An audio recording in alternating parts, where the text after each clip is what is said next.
Hello, everyone. Welcome back to the Captain Logan Show. I am Captain Logan. Joining me tonight, as always, is my magnanimous producer, Danny Nixon.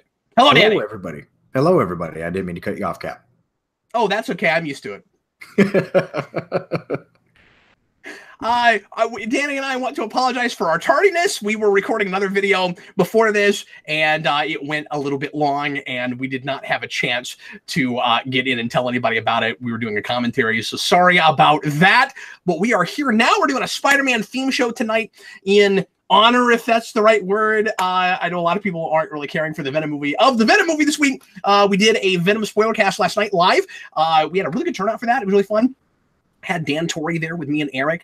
Check that out if you've not watched it yet. And tonight we thought we would just talk Spider-Man for the most part. Super Chat is open as always. If you want to make sure that we see your question, you can put in a small donation. Help us out here on the channel. We really appreciate it. Everybody that does that. And we will make sure and read your question or comment, no matter what it is, within reason, on air.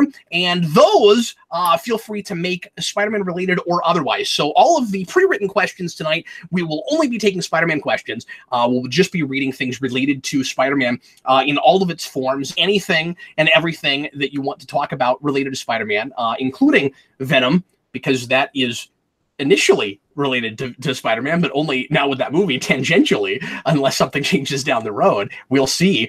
Such an awkward place we're in with the Spider-Man shared universe without Spider-Man that might actually be MCU at some point, but isn't. That, I think, should be its official title. And but I'll take questions about anything else that you want to talk about in Super Chat. So let's go ahead and get started right away, especially because we're late. And Danny, what do you have for me first, sir? Okay, from Blue Dragon 5. Cap, yes. If you had a symbiote, how would it affect you? Well, I guess it depends on whether or not it's a loser, Danny.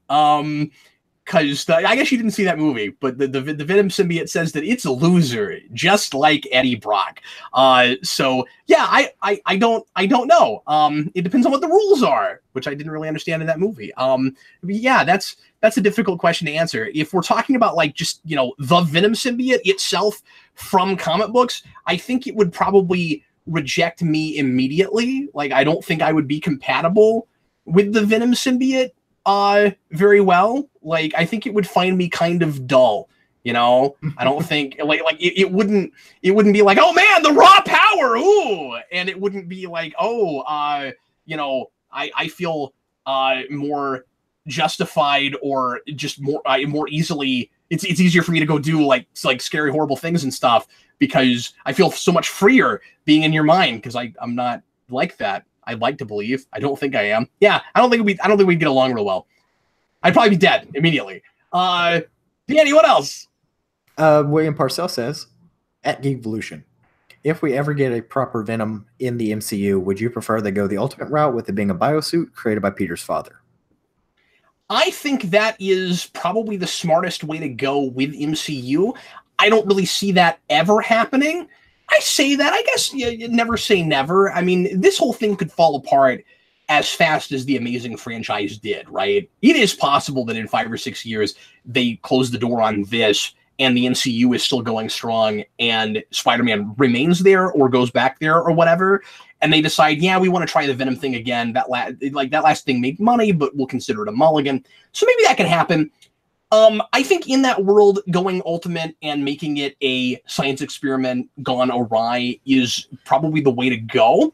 But I think you can get away with either of them because, of course, we have so much cosmic stuff in the MCU. You could just as easily have it be the symbiote in space. You could just easily have Spider-Man go to space, I guess, again at this point, because he's done it now in Infinity War, and get the symbiote. Danny, if you were going to do it, and we weren't, if you were going to do it like now and we weren't doing this Venom thing at Sony, I think Infinity War would have been the place to give him the costume. I'm actually thinking Avengers 4 when he comes back. Maybe he's bringing back the symbiote with him by accident and he doesn't realize it. Yeah, exactly. But that like this would be the time to do it. Yeah, this is, and I totally get the idea. Yeah, this is like the perfect opportunity to do it. I get some people feeling like that maybe a little too soon to jump straight into symbiote, but like you've already stuck him in space, you might as well take advantage of it and bring it in. I mean, you've already done Iron Spider suit, so Yeah. What else, sir? Okay. Sorry. Grady Childs, Cap, JD. Sorry, I'm terrible with names tonight. Apparently, Danny's a Grady. little verbal dyslexic this evening. Yeah. My words are coming out like marbles. Grady. Yeah, just verbal word vomit. Grady Childs asks Cap, "Do you, Cap? Do you think Marvel will ever make a storyline reversing the effects of One More Day? Spider-Man needs to face consequences for what he did. Aunt May would be disgusted with him." Yeah, I mean, I could see maybe the current team finally wanting to tackle that and do something with it, where, you know, I was gonna say where you totally reverse it, but of course, if you totally reverse it, then people find out his identity, right? So, I, yeah, I'm not sure how you do it. Like, I think you'd still kind of be stuck in a place where you had to try to have your cake and eat it too on it, where certain parts of it stick, but other parts don't. It would be nice to do a story arc where he has to more face the consequences of it, I guess. But we also sort of kind of tried to do that with Brand New Day already. And I don't know if it's ever really come up again since then, because I didn't read all of Dan Slott's run, but I think at this point, probably the safest and easiest thing to do is just to acknowledge that it happened and move on. Yeah, how many years has it been since One More Day? That was early 2000s, right? I think so. Like, it's that one of those. That was the end of JMS's run. That's, I think, what caused him to jump ship. Yeah, that's one of those like infamously bad runs that I've heard about since I was really getting into comics, which was like close to the 2010s. For me, just move on from it. Like, I don't know if it needs to be addressed this late on. Just, find some way to kind of have him experience or face some consequences for it. But like, if you must, but I just think we're far enough away from it now that you can tell stories and not. Yeah, I mean, I get what you're saying with the Aunt May thing, where there's maybe a discussion about it. But beyond that, I think the main consequence that that most people care about, is just that we broke up the marriage. And we're now rectifying that and putting him and Mary Jane back together again. So I think they are addressing it in the way that most fans want to see. I kind of think just going back and rehashing it is maybe not the best idea. Yeah, that's about how I feel. Like, just it's an infamous bad run. Trying to bring it up and trying to make it better may backfire and just add more bad stuff that people rag on. Like, oh, you had to go back to One More Day. You couldn't just move on from it. The next question from Blue Dragon 5. He asks, "Who is your favorite Spider-Man artist?" Well, I'm a broken record. Everybody kind of knows this about me. My favorite Spider-Man artist is Todd McFarlane. Always has been, always will be. Mark Bagley is a close second. Bagley can, at certain points in his career, be a little bit hit and miss, but I like his later stuff. I like a lot of his 90s stuff. So yeah, those are certainly my answers. McFarlane obviously was it made some really important changes to Spider-Man that we've still kind of never gone back from. He made it more expressive than it ever had been.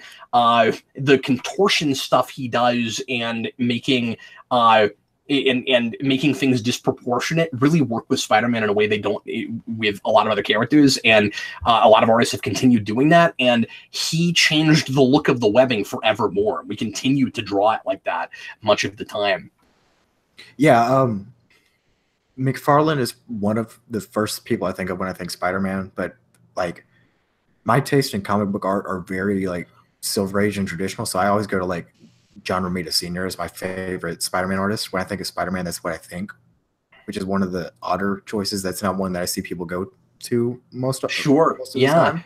But it's just one of like the first like comic book images of Spider-Man I ever saw was his, and I just love that look. Well, it's hard not to go back to just whatever got you into a thing, right? Yeah. I mean, a lot of why I love Brayfogle is he was one of my first Batman artists, and he holds up really well. And by the way, a couple weeks ago, Danny, we didn't get a chance to talk about it, but Norm Brayfogle passed away, and he was super sad. I can't believe how young he was.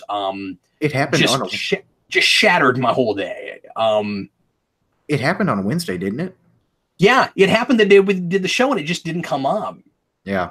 And I meant to bring it up myself, and I thought somebody would ask the question and then just ask us to talk about it, and then it never came up. And we have not had a chance to do a mega show since that's happened. So we'll talk. Eric and I'll bring it up again on the Omnibus, but yeah. And that was one of the things I was like, okay, if there's like a lull or something to bring it, or a way to bring it in, I was going to bring it up, and it just never came up. But yeah, I was going to say, McFarlane was also my first Spider-Man, so I mean that has a lot to do with it too. We got some super chats. Yes, we do. And the first one, I think the first one, if the $5 one is before this, I apologize. I'm only seeing 2. Yeah. Yeah. So Thomas Etchell says, with the next villain being Mysterio, do you think they will use him to address the effects? Would be less believable in the MCU considering everything that has happened, such as the invasions of Ultron?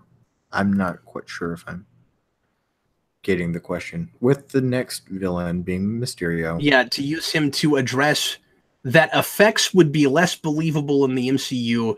Okay, that's interesting. I don't know if they'll go that far, but I like how you're thinking. So Danny, what he's saying is we would maybe believe CGI even less in a world where the incident happened. Oh, that's Ooh, that's interesting. What's funny about it is, from our perspective, watching it is CG, so I don't know if that's true, right? Where it's like what you would create on screen would actually look more realistic because it looks exactly like what actually happened on the streets of New York. If they're seeing exactly what we saw and it's not just a representation of it. You see what I'm saying? But but I talk about this a lot, where in comics, we sometimes don't deal enough with how the world would be changed, or is just different inherently with superpowers and aliens and alternate realities and time travel and all these different things, and how it would change your society. And most of the time, Marvel and DC look more or less the same, except for these pockets of different things and just the fact that those things are there. But we very often don't deal with the changes in the culture, and that would be a real small, interesting kind of difference in the culture where it changes your perception. I don't know if they'll go there. I kind of doubt it, but that's a really interesting idea. I would never have thought of that. Yeah, sorry I didn't get a full understanding of your question while I was asking it. I'm glad Cap caught on to that. But yeah, that's a really interesting idea. I don't know if that's what they're doing. I don't really have much more to add to it. The next question, the next super chat from Lightning City. Lightning City. That's the first time I've seen that handle, and I just felt the need to say it real loud because it's awesome. Yeah, it's a really cool. I'm surprised you got that handle, honestly. Since Morbius will be the next Sony film, how would you want the film/tone of it to be? And do you think Sony will make it a mainstream film instead of horror? It will absolutely be mainstream. They're not going to do a horror movie.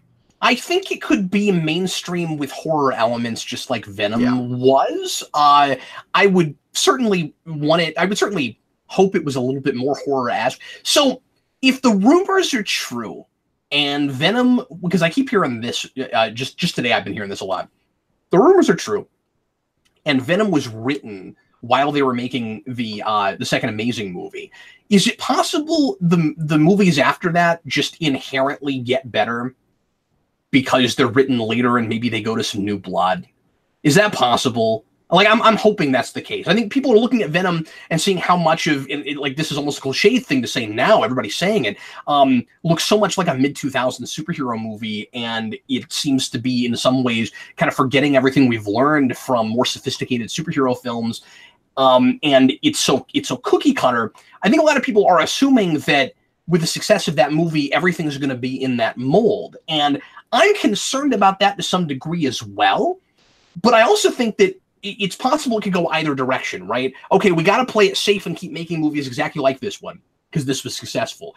Or this worked and we know it was an old idea and an old script, and now we can look at what Fox was doing with their rated R superhero movies and actually do something and actually take risks. Maybe actually let people just make the movie they want to make and not hold their hands so hard. That's probably wishful thinking when we're talking about Sony. I was about to say, like, if it was any other area or not area studio, I don't know what's going on with my brain today, but what's with my words? If it's a script written at a time where you were thinking of your own Spider-Man's shared universe, I don't see where the logic is of using that same script for a standalone when you've got a Spider-Man tied to a completely different universe. So I don't really have much faith that they would be smart enough to kind of course correct now. I figured they'd just say, well, this worked. Let's go with what worked and not try to take any risk, because Sony is not exactly in a spot where they can financially be comfortable taking risks. So, no, and they never really have with stuff. No, it's with much. It's, from my understanding, they've always kind of relied on whatever they bring in from Spider-Man to film or to fund the majority of everything else that they do. So, well, and they seem to hold the reins real hard. Yeah. They don't seem to be one who likes to dish out the creative control and just let people do what they want. At least with the Spider-Man franchise. I can't speak for a lot of other films that they put out. So, yeah, Lightning City, to answer your question, I think you're right. I think it probably will be a mainstream film instead of horror, if that's what you're thinking, if that's the direction you're leaning also.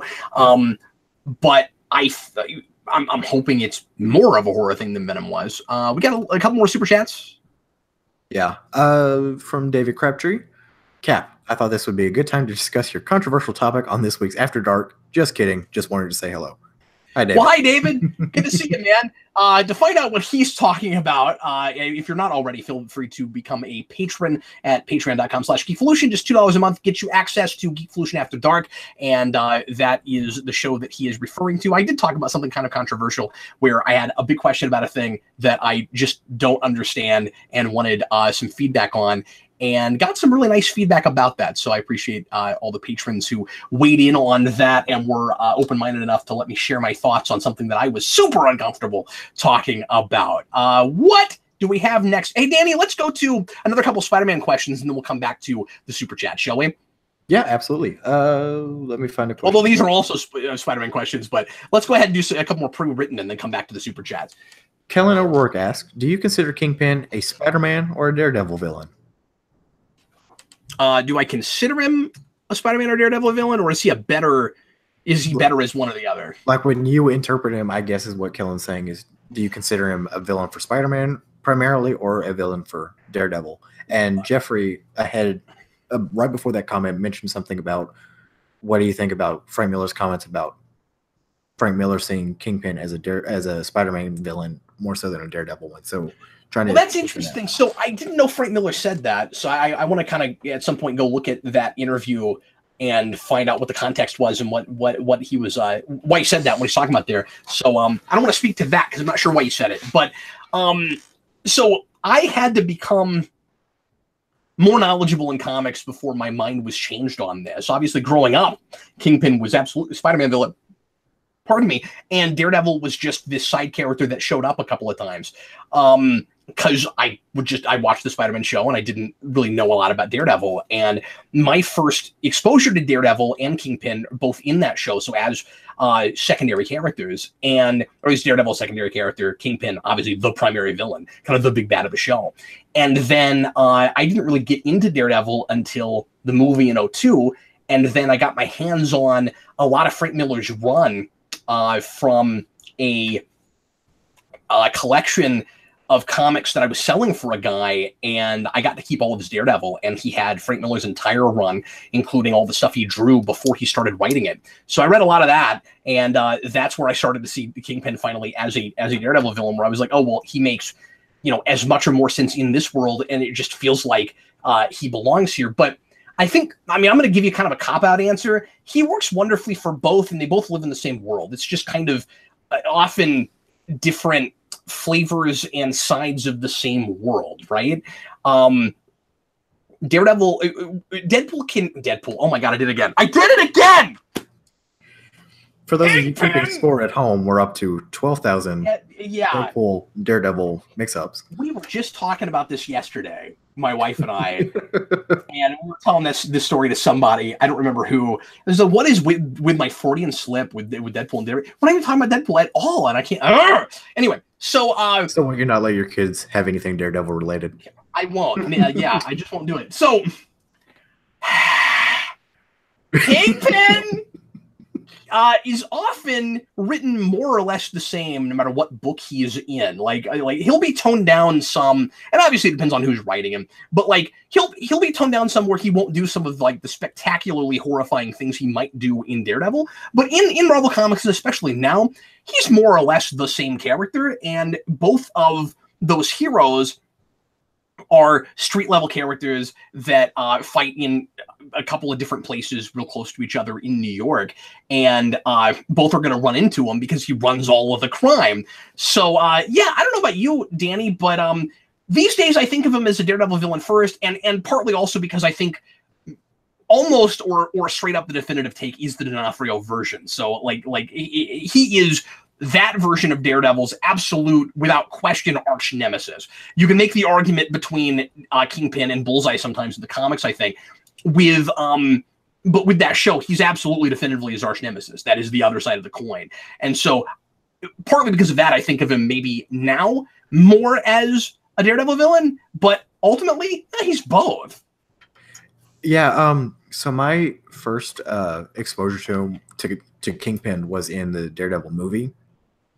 And I distinctly remember when I first saw Kingpin, or realized it was Kingpin in the Spider-Man cartoon, that, wait, Kingpin's black? So Kingpin's supposed to be black, because my only exposure had been the Daredevil movie. And I was like, why they make him a white guy in this? And then, so my interpretation has always been he's a Daredevil guy, because that was my first experience with him. And it was just kind of that's the only way I know which one I was exposed to first, is because I had that confusion with the cartoon. So I've always interpreted him as a Daredevil villain. And like knowing a little bit more about the comics, I'm not all that well read on Spider-Man or Marvel in general, but I still kind of see him as a Daredevil villain. But like you were saying, he works well with both, because they kind of feel that same hero role, as far as like he's the big, successful guy who's a villain of the criminal underworld, and they're the street level hero that's supposed to be taking them on as representing the little guy. So it works for both.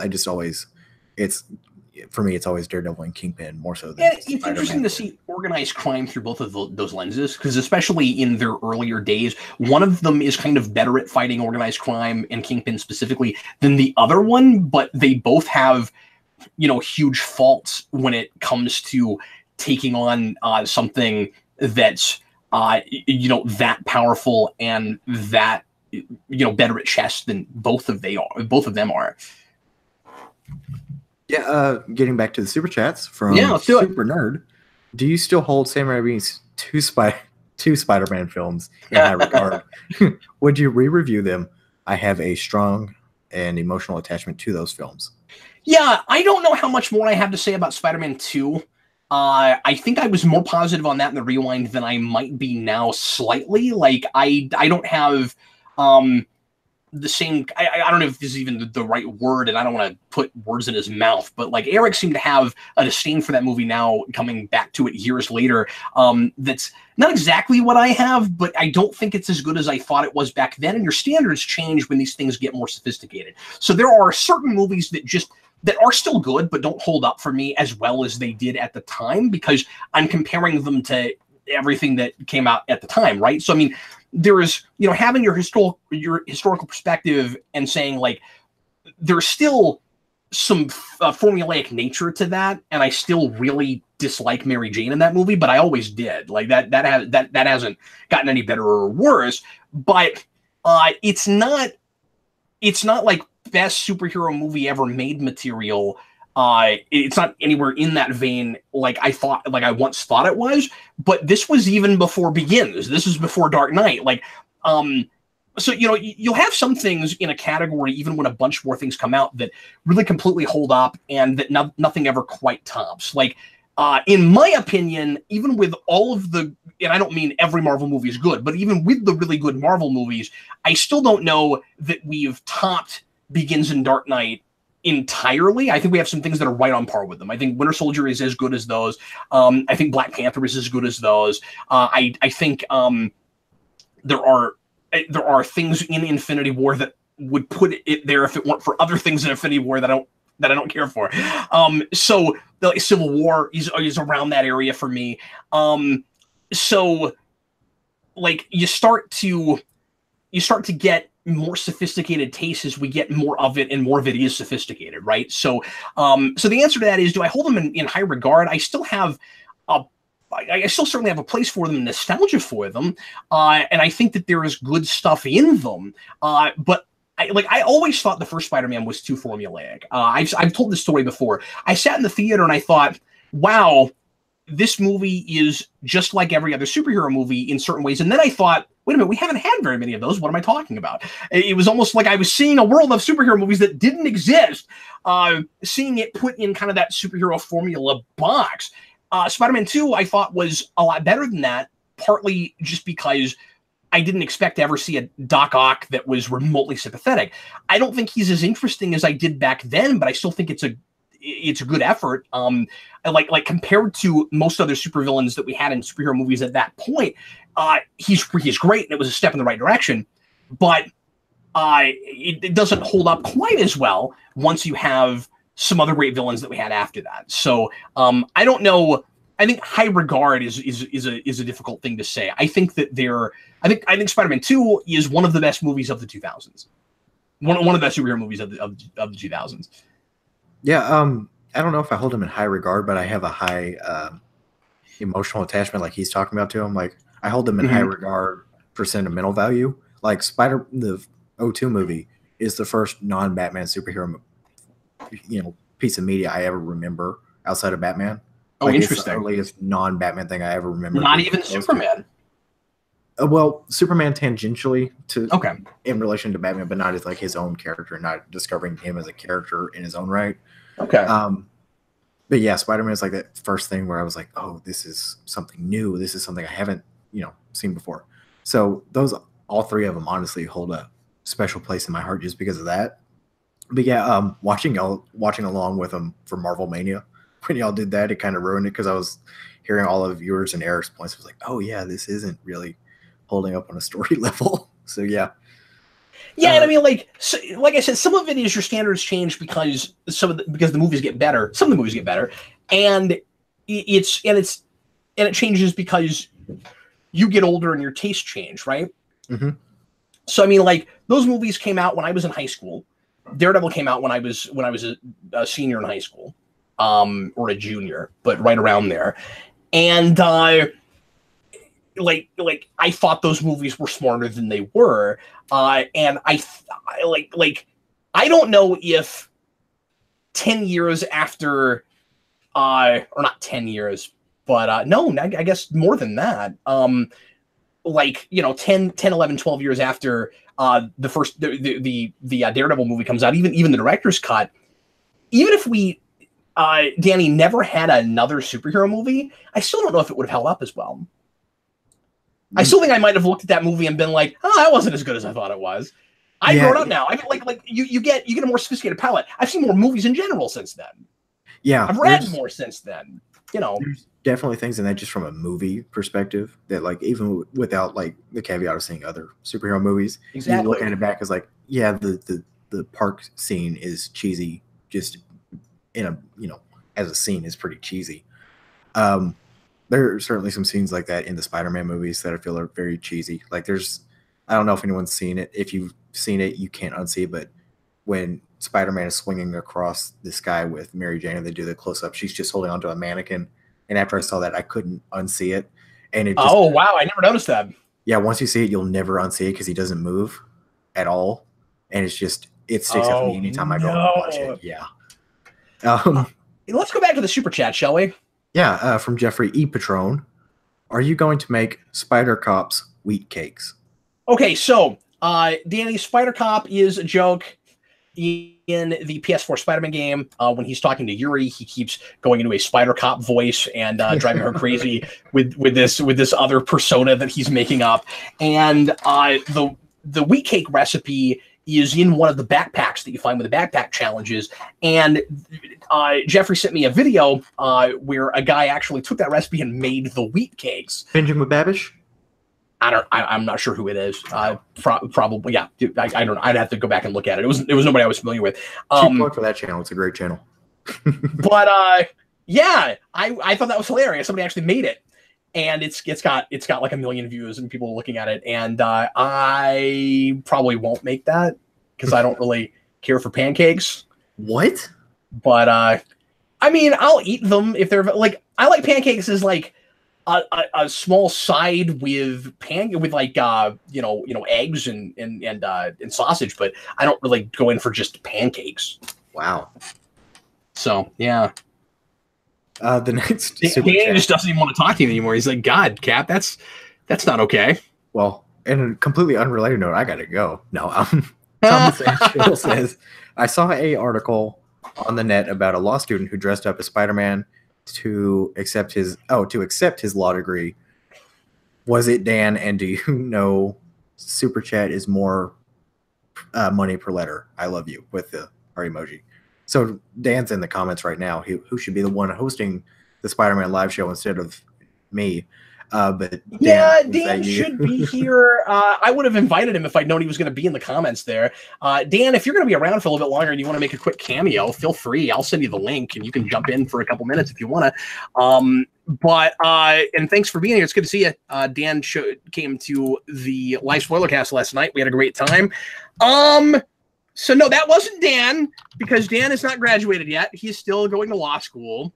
But now you've given him an idea, and I'm sure he'll consider doing that now because Dan's a crazy person, and I don't know if his family would like it, but Dan doesn't have feelings, so he probably won't care about that. Dan, I will PayPal you $100 if you do it. And I'm saying that on camera, so it's on the record. So if this happens and I get video, you will just send him $100? Yeah, it's a graduation present.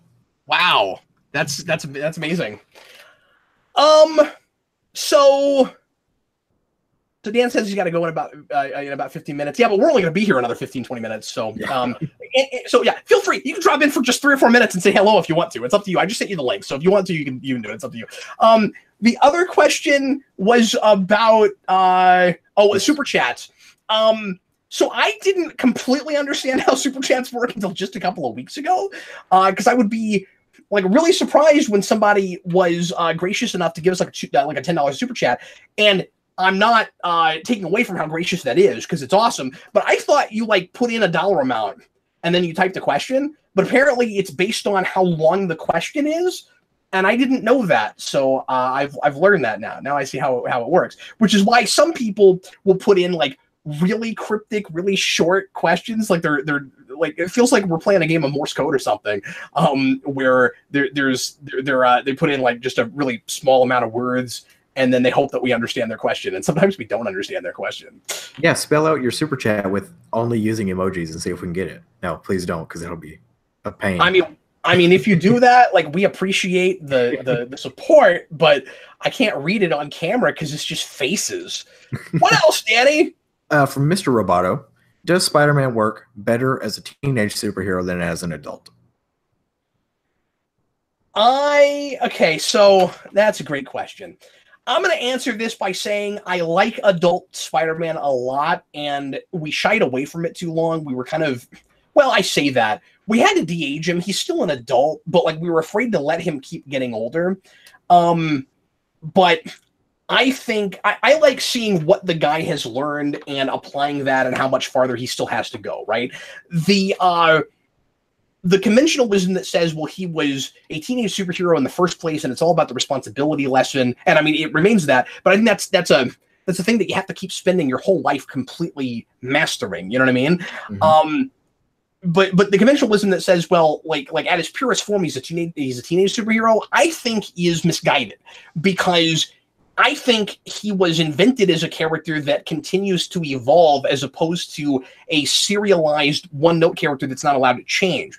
So he obviously he has his personality quirks and he is the person he is. So he's going to sometimes make the same mistakes and you hope that he's not regressed, that it's just this is a problem area for him as opposed to, well, we got to make a comic every month or every week. So he's not allowed to change. So my answer to that is I like Spider-Man at all ages because in a perfect world, I mean, not to say that I don't want to keep seeing new Spider-Man comics get made, but in a perfect world, Spider-Man would be like a series of novels, and he'd be allowed to keep getting older as he goes along, and eventually he would grow old, and he'd have grandchildren, and maybe we would tell stories about them instead, or we would get him to a certain point, and we'd either kill him off, or we would say the story's over, and then we would reinvent it again, maybe, if we wanted to keep telling stories. I think that's what you do with Spider-Man. The problem is the Marvel Universe is not allowed to move at that clip, and that's also not to say that he needs to age in real time necessarily.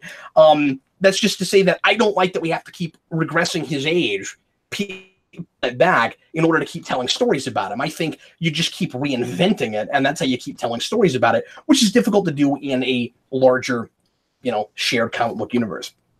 Yeah, I think doing like an actual aging Spider-Man would be a great kind of, not premise, but like goal for like a cinematic, franchise. Make it like the Harry Potter films, where like the first one, it's a young kid, and by the time we get to the end of that franchise, we've seen him grow. We've seen his, growth as a character, but also his, growing as a person, like, getting older. And I think that would be something that, instead of doing 2 or 3 Spider-Man movies in a franchise and then rebooting, if we kept, doing 5, 6, 7 Spider-Man movies, it would be great to see that character grow up and then eventually, either do the death of Spider-Man and go into Miles Morales, or just find a good ending story that you want to do that doesn't necessarily involve his death. I think that would be a cool place to do that, where you don't have that limitation that comics come in, where we've got to keep telling monthly stories. We don't want to try to figure out how him aging in real time affects the rest of this combined universe. Let's get to some more regular questions, shall we? Okay. I'm going to try to find some more recent ones. Sorry, everybody. I haven't been keeping track of those while I was trying to get through all the super chats. So that's on me. Yeah, Danny's not doing his job. You guys will have to bear with us. I'm slacking, guys, so I'm about to get demoted. From Peter Parker. Well, dude, I can do that. I can not pull questions just as easily as the next guy. Peter Parker asked, is the Black Cat film still happening? So have you heard anything about that? It's funny that Peter Parker is asking if a movie in a shared universe that doesn't include him, but should include, is happening. From what we have heard, it's still on the table. They're still talking about it. I don't think it's in any kind of pre-production stage. It sounds like things are moving a lot more on the Kraven movie now, and the Morbius movie is due to start shooting around February, apparently. Though Avi Arad and those guys were kind of dodgy about that, where it's like February, we think. So, but it sounds like they're moving harder on that, and that'll be the next one. So Black Cat, I think, is still probably in the air a little bit. What do you think, Danny? Like, I don't know if they'll start pushing other ones past these other 2 real hard until they see how one of them does, but maybe they'll get too big for their britches and they'll start really putting them in the can. I don't know. I can see either of those things happening. The last thing I heard is the Silver and Black movie was canceled, so I didn't know that there was a Black Cat movie, like a solo Black Cat movie that was even in production, unless that one got changed to just being a Black Cat movie. It did. Yeah, the idea was Silver and Black went to, we're just doing Black Cat, and maybe we'll do Silver Sable later. Was what I read. But I take all of these things with a grain of salt, because they're acting a lot like Warner's right now, where we'll hear things and things will either get leaked or they'll get announced, and I would imagine more leaked than announced, and then eventually things will either actually happen or they'll backtrack on them. So yeah, I just take all that stuff with a grain of salt. Yeah. And I'm not following anything with Sony's not Spider-Man universe. Noah O. Danny doesn't care about tonight's topic. I know, I'm the wrong and that's Dan. the whole reason that he's not even bothering taking the questions down. Like, he's like, I don't even know why I'm here. I don't want this. He's like, if it's Batman or DC related or just whatever, I'll do it. But you've got to stop putting me on these shows about characters I don't care about. Yeah, I don't care about your Spider-Man. Why would I care about an arachnid? No. Noah O says, out of the 3, I do like Spider-Man. I'm just not very well read on him. Out of the 3 live action actors, Maguire, Garfield, and Holland, Who is the best portrayal of Spider-Man, and who has the best portrayal of Peter Parker? Okay, so I have a really hard time with doing this the same way we do Batman, right? Because Batman and Bruce Wayne are often portrayed as kind of separate entities, where Bruce Wayne either really differentiates how he acts between each of them. Nearly every version of Batman does that, except for like Adam West, right? Like whatever the psychology is, whatever his sociology or whatever is, I'll stick with psychology. Whatever his psychology is with it, however he sees himself versus Bruce Wayne or versus Batman, he always acts differently in the costume because he's trying to be intimidating, right? And because he doesn't want anybody to know what his secret identity is. Spider-Man doesn't do that. So and like even very few versions I've ever seen have Spider-Man using a different voice. Sometimes we'll do it as a joke. Like for a minute, he'll drop his voice a little bit and he'll be like, "Oh, I'm Spider-Man." We do that, but then he'll eventually quit doing that. And that's because Spider-Man, like when he puts the mask on, he might get more confidence. It might be easier for him to be himself. But by and large, he's not a different person when he puts the costume on. So I don't know about you, Danny. I can't fully do that question. I don't really want to play the who's better in the Spider-Man suit versus who's better as Peter Parker. I think Peter Parker is Spider-Man. So with any of them that I would think would be better in the Spider suit, it would always be because of writing. It would always be because we wrote the quips right, and he feels like he ought to feel in costume. Yeah, that's what I was about to say. Like, just going off the live action Spider-Man. My initial reaction to like trying to figure out which Spider-Man I feel is the best is just coming down to, okay, which one was more jokey or which one's jokes landed better. Yeah. And like on one hand, I want to say, or just which one is more genuine. Yeah. On that hand, I want to say, Garfield, because I really like the, "Oh no, small knives, I want your weakness." I like that line, but if I really think of like as a Spider-Man is probably Holland. But I have that kind of same thing with you. Like, I don't know if I like, because all three are different interpretations. So like, I don't know how I like judge. Well, this Spider-Man's good, but this Peter Parker wasn't for this interpretation. And some of it is taste. Yeah, this gets tricky for a lot of people because I'm a little bit older, of course, than some of the people in our audience, and I didn't start with Spider-Man with the movies. That came way later. I was already a big Spider-Man fan before the movies happened. And my introduction to him is the animated series and comics. And so I had a voice in my head for Spider-Man, but not necessarily like a face and a look for him. And a lot of people's first introduction to that character is Andrew Garfield. And just like with some people and Michael Keaton with Batman, it's impossible to separate that, even if for a lot of people that's not really quite that character, right? Did you mean Maguire? Maguire. Maguire is what I meant to say, yeah. So a lot of people grew up with Maguire. That was the first thing they saw for Spider. For them, that's Spider-Man. I, of course, don't really have that. I thought even at the time he was kind of an odd choice. I like things he does, but a lot of my issues with it are in the script, but in directing. I say directing, just in like the general package of how they were imagining Spider-Man, and it's difficult to say how much of it is performance. So for me, it's hard not to say Holland is my favorite all-around package just because he's so much closer to what I think of as Spider-Man. And so, like, I have a really hard time separating the performance from the take in the first place, like what they're initially going for. And obviously, the actor does have a lot to do with that. But it's absolutely Holland, both in and out of costume for me. Yeah, that's kind of where I am. Like before, Holland, it was Maguire was my favorite Peter because he was really kind of like traditional nerd, traditional kind of dorky, and then Garfield Spider-Man. But now it's just Holland all around is my favorite adaptation or live action performance, however you want to classify it. Yeah, and I like Garfield a lot. I don't think he works without is it Emma Stone? Yeah, Emma Stone. I think sorry, go ahead. Like a lot of what I love about that character is the romance stuff.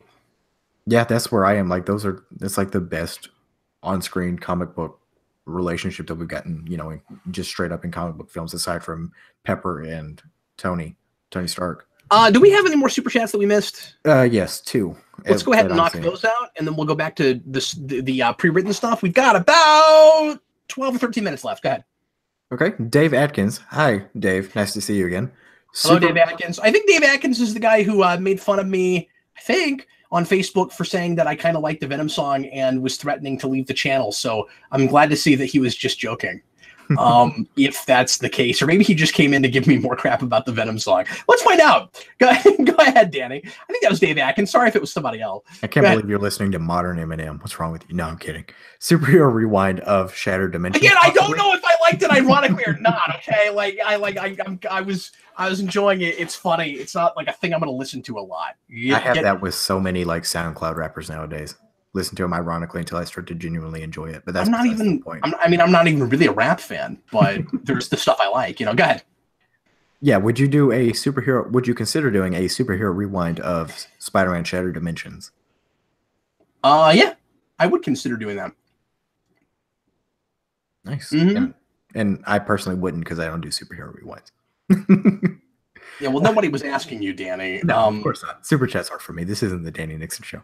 Now I know some of these questions say at Danny Nixon, but that's just to get your attention. They don't get an ego boost out of that. Okay, they're not actually asking you anything, Danny. Fun fact. In fact, if you want to ask Danny a question directly, and you want to make sure that we know for sure it's for Danny, you need to write at Danny Nixon, and then your question. If you go back and watch all of the Captain Logan shows that I've been on, you can see my head progressively get bigger. I have noticed that, and I've been worried about. Don't get too close to like safety pins or anything. Now, Jeffrey Patron with another super chat. I once wore a whole Spider-Man costume under my clothes when I was about 5 during school. Awesome. And tried to climb a wall. It did not work out well. That is awesome. I love that. I was going to say, were you like pretending like you were actually a Spider? Did you think for a minute that you were actually Spider-Man? When I was that age, I used to go around and tell people that I was Batman, but tell them not to tell anyone. Genius. Yeah, I'd be like, okay, because I couldn't keep it to myself. It was such an exciting secret. And I'd be like, I guess I had kind of a makeshift costume or something.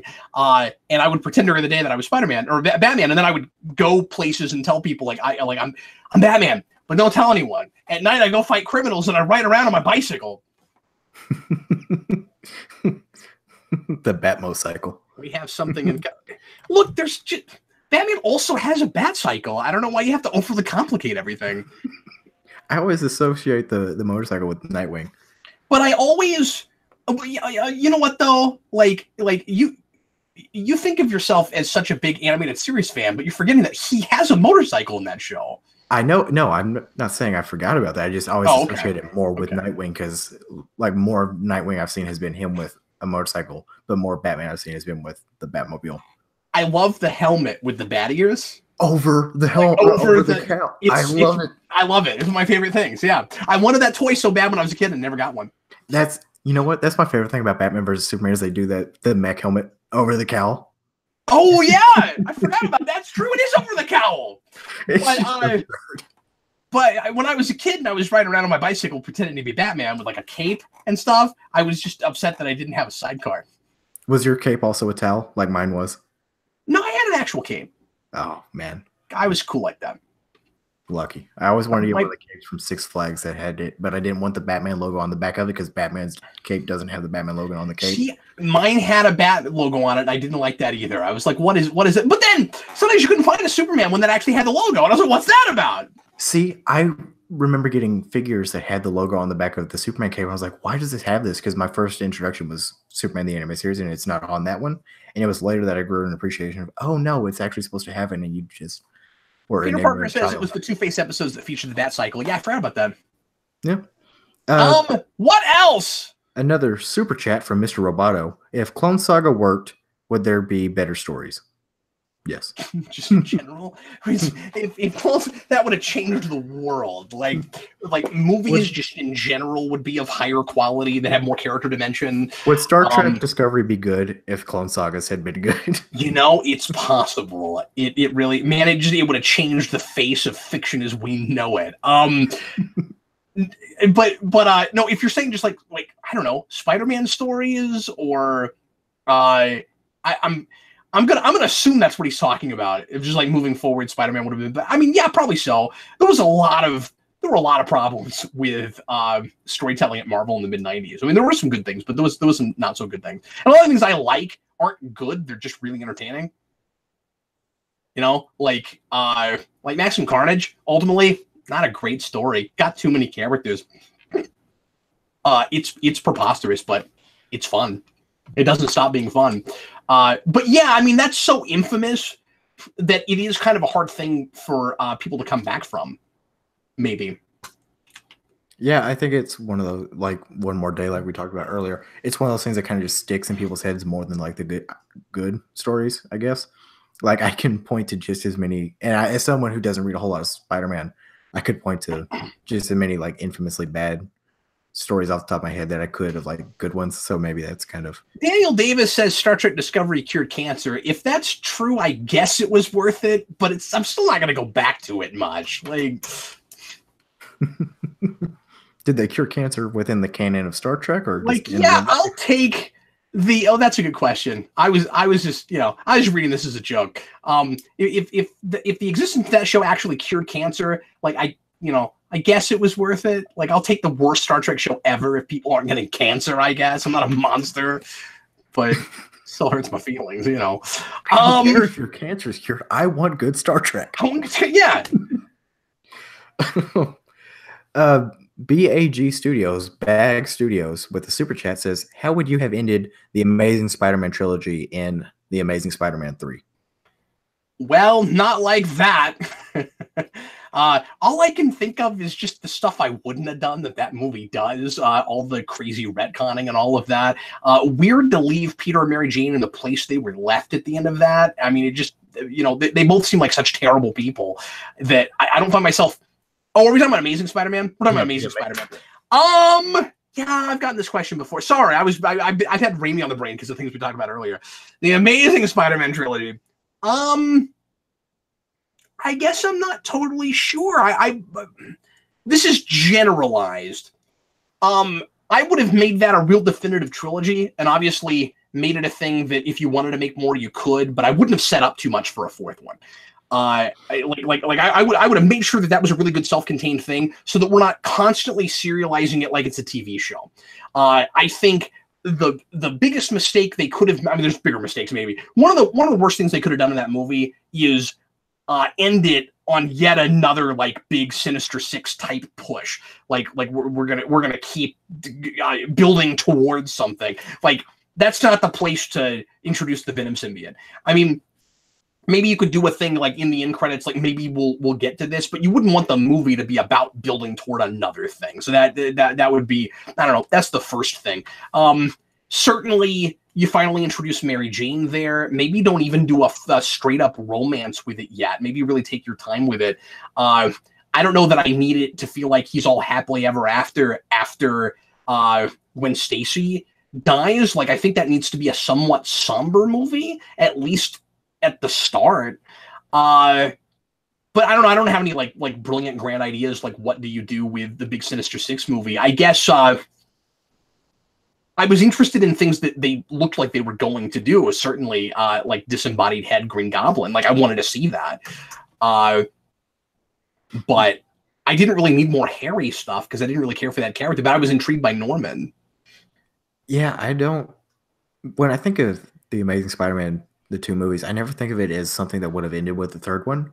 So I don't think of like the third movie being like the end of a trilogy or like the end of that universe. I would have seen it maybe not as a setup film, but as, if we do Sinister Six, at the end of it, it's leaving room open for more.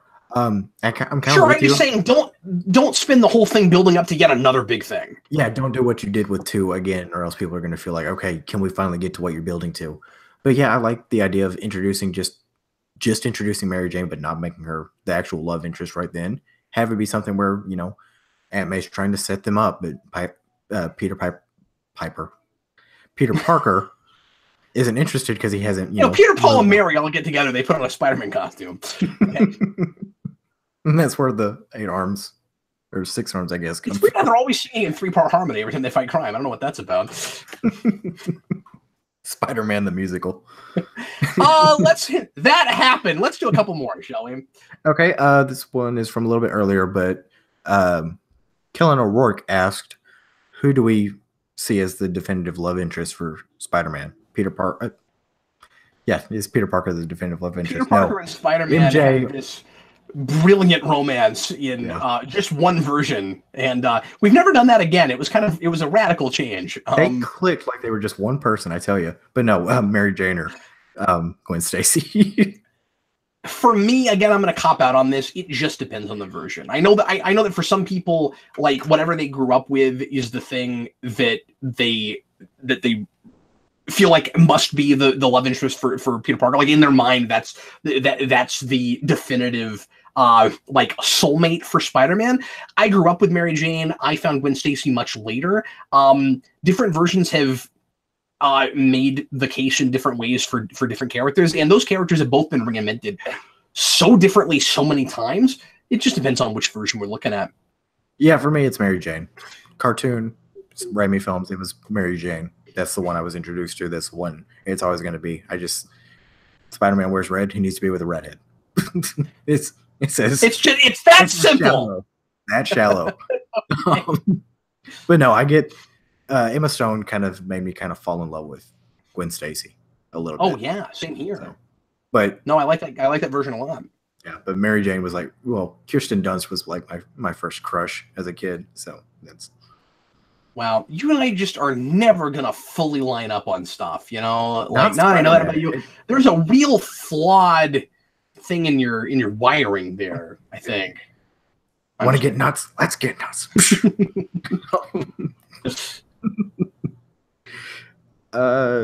From Daniel Davis, I think we've got all the super chats. I don't think I missed anything in between. Okay, cool. If we did miss one, make sure that that you mention it to us, and we'll be watching the comments. But yeah, go ahead. We'll try to do we'll pick a really good one because we're almost out of time. Okay. From Daniel Davis today, Avi Arad gave an interview saying that a Venom sequel with Carnage would probably be PG-13. What are your thoughts? I'm not surprised, but I'm disappointed as I think Carnage works best with lots of blood. Yeah, I'm disappointed too. Last night, Dan said he doesn't understand why you would make a Carnage movie if it wasn't rated R. Like, just what would the point of that be? Not even could you do it or not, but just really? Like, why would you even think to do that? And obviously the reason is they just had a big success on their hands, at least first weekend. But even if it made $0 more, they've gained their money back. And probably even with advertising, I mean, that was only a $100 million movie. It's done $200 million worldwide. So like they're already in good shape. They could stop now and it was probably worth making, or at least they broke even. So yeah, not at all surprising to me that he's saying, well, you know, whatever we do after this is PG-13, kind of no matter who's in it. It would have been, I mean, there's precedent for this. We did it with Wolverine and with the Wolverine and Logan. But Logan's not a direct sequel to that. They feel like separate entities made by the same guy, which is fascinating. But I mean, there is kind of precedent for this in doing a franchise where you have a PG-13 movie and then you do an R after it. But it doesn't happen very often. And that was a movie that should have been R in the first place, pretty clearly. So, yeah, I'm not surprised at all. But it also makes me less. I'm less expecting that they'll make a way better movie. If they're already looking at it that way. Their target audience is not the PG-13 audience. They don't need it to make money. I don't know why they're doing that. I kind of hope they make it G-rated and call it minimum Carnage. That was already a thing, but yeah. Oh, did you know that? No, I just know Maximum Carnage by name only. So I was just thinking, okay, well, if it can't be the maximum of an R. And I think Christos Gage, I can't remember, another writer I like, did a 5 or 6 part story that went between a couple of books called Minimum Carnage, where they took Venom and Carnage and some other characters into the microverse. Oh, that's cool. I like that. Yeah, it was fun. Okay, guys, and that's going to do it for us tonight. Thanks so much for watching. Sure hope you enjoyed it. We'll be back again next week with a regular show. It'll be an Ask Me Anything show, and we'll talk about whatever you guys would like to chat about. It'll be 9 p.m. probably Central Time next Wednesday. If that changes, we'll let you know, but this time has continued to work pretty well, and I think that it will probably be the same time. So anyway, thanks again for watching. We will see you again next time. And in the meantime, I am Captain Logan. And I'm Danny. See you later, folks.